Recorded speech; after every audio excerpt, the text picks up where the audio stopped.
의자 앞에 써야 됩니까? 뒤에 써야 됩니까? 옆에 써야 됩니까? 좌측에. 그러면 여기서 이제 딱 인사를 끝났다고 대부분이 남자친구들은 못 기다려서 덜컥 앉아가고 앉으시는 겁니다.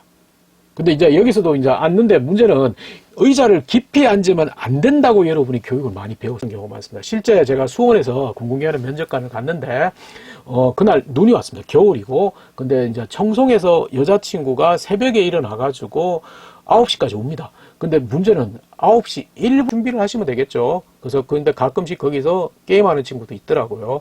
왜냐하면 스마트폰을 긴장한 상태에서 열어서 자연스럽게 게임을 발바닥에 보면 11자가 좋습니다. 이렇게 8자로 앉으시면 어떻게 되냐면 처음에는 괜찮은데 문을 딱 열면 면접관이 저 앞에 보입니다.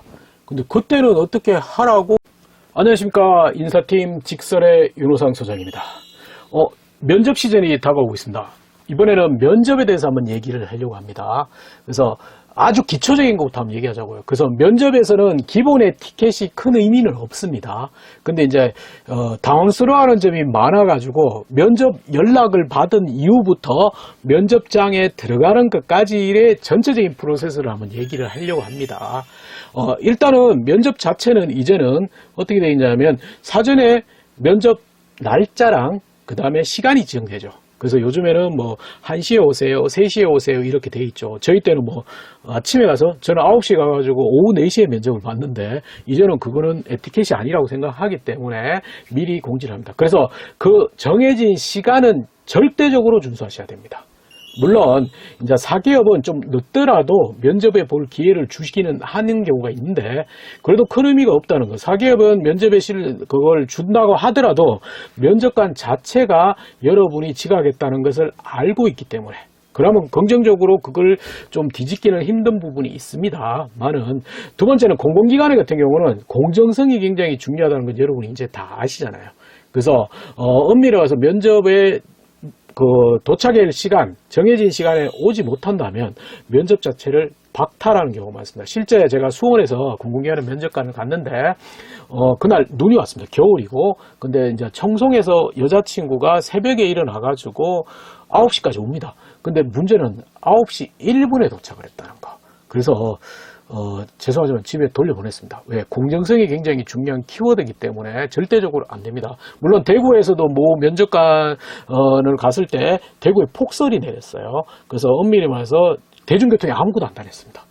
그래서 논란이 많았습니다. 그래서 인사 담당자라든지 면접관들이 모여서 그때 회의했는데 이 돌발 상황까지도 대응하는 게 오히려 면접의 준비가 아닐까. 그래서 그것 때문에 좀 애매하기 때문에 못 보게 했습니다. 그래서 절대적으로 하면 사전에 가야 될, 모집해야 될 장소를 미리 좀 체크를 하시고요. 그리고 항상 여유를 두시고 가시는 게 가장 좋겠죠. 그래서 첫 번째는 반드시 지각은 절대적으로 안 된다는 걸 좀 기억하시고. 그러면 이제 면접장에 이제, 정시에 도착해가지고 이제 들어갈 때부터 나올 때까지 좀 긴장하자고요. 그래서 들어갈 때 엄밀히 말해서 이제 경비 아저씨부터 청소부 아줌마까지 뭐 다 보이시면 다 인사하시는 게 좋아요. 왜? 우리나라에서는 이제 오피스, 사무실 공간이랑 회의실 공간이 분리되어 있는 경우가 많습니다. 근데 많은데 문제는 이제 회의실 공간에서 면접을 대부분 보는데, 물론 외부 장소에서 보는 경우도 있지만, 회의실 공장에서 보는데 사전에 공지가 나가요.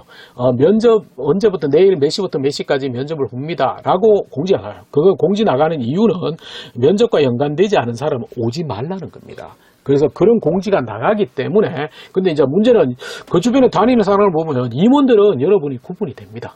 왜? 대부분이 뭐 연령대가 있기 때문에.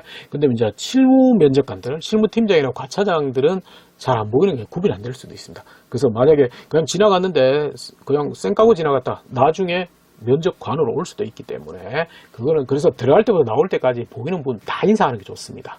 좋고, 그 다음에 이제 면접을 보러 되면, 대부분이 보러 가게 되면 대기실에서 면접을 대기하게 됩니다. 대기실에서는 사전과제를 하거나 뭐 여러 가지 뭐 그냥 편하게 준비를 하시면 되겠죠. 그래서 근데 가끔씩 거기서 게임하는 친구도 있더라고요. 왜냐하면 스마트폰을 긴장한 상태에서 열어서 자연스럽게 게임을 열고 하는 경우가 있는데 그건 좀 안 되겠죠. 근데 대기 장소에 이렇게 기다리시면 다대다가 됐든 다대 1이 됐든, 이제 진행자가 보통 인사팀이거든요. 그래서 호명을 해요. 다되다면 여러 명을 호명을 하시겠죠. 근데 이제 불려서 나가면 이제 본인이 대부분이 면접장에 들어간다고 이렇게 생각하시는데, 대부분 또 면접장 앞에 한 조가 면접을 보고 있고 여러분은 대기시켜 놓는 경우가 많습니다. 근데 그때 이제 인사 담당자들이 그런 얘기를 합니다. 누구부터 들어가셔가지고요. 누가 구호를 해주시면 차렷 경례 뭐 이렇게 해주시면 인사를 하시면 됩니다. 이렇게 얘기하면 됩니다. 근데 그렇게 얘기를 해주는데 이제 거기서 이제 다른 학교 친구들 처음 보는 친구들과 이렇게 부딪히잖아요. 그때는 좀 인사 속도라든지 인사말이라든지 그게 중요하지는 않지만 조금 맞춰보시는 게 좋아요. 왜? 어떤 친구는 빨리 인사하고 어떤 친구는 천천히 인사하고 어떤 친구는 안녕하십니까 어떤 친구는 반갑습니다 이렇게 인사하니까 그건 조금 맞춰보시는 것도 좋아요. 크게 중요하지 않습니다만은 근데 그까지는 대부분이 얘기를 해주는데 문을 딱 열면 면접관이 저 앞에 보입니다. 근데 그때는 어떻게 하라고 아무도 안 알려줍니다. 근데 그때는 어떻게 하냐면 쌩 까고 들어가는 게 아니고 인사는 저 앞에서 하라니까 쌩 까고 들어가는 게 아니고 잠시 멈춰가지고 목례하시는 거예요. 목례란 것은 인사말 없이 인사를 하시는 겁니다. 보든 안 보든 간에. 근데 여기서 이제 다대다로 갈 경우는 추돌사고가 일어납니다. 왜? 앞에 들어가는 사람이 갑자기 멈춰버린다. 면접관을 보고. 근데 뒤에 친구는 아무 생각 없이 들어오다가 부딪히는 경우도 있거든요. 그래서 그건 좀 주의를 하셔야 돼요. 그래서 뭐 목례를 하시고 난 다음에 이제 들어가셔야 근데 목례도 걸어가면서 하는 거 아닙니다. 잠시 멈춰서 하는 게 목례입니다. 그래서 그걸 하시고 이제 인사를 하시고 목례를 하시고 이제 걸어가셔가지고 의자 앞에 써야 됩니까? 뒤에 써야 됩니까? 옆에 써야 됩니까? 좌측에 써야 됩니까? 우측에 써야 됩니까? 이거 가지고 제가 이틀 싸우는 인간들도 봤거든요. 취준생들도 봤습니다.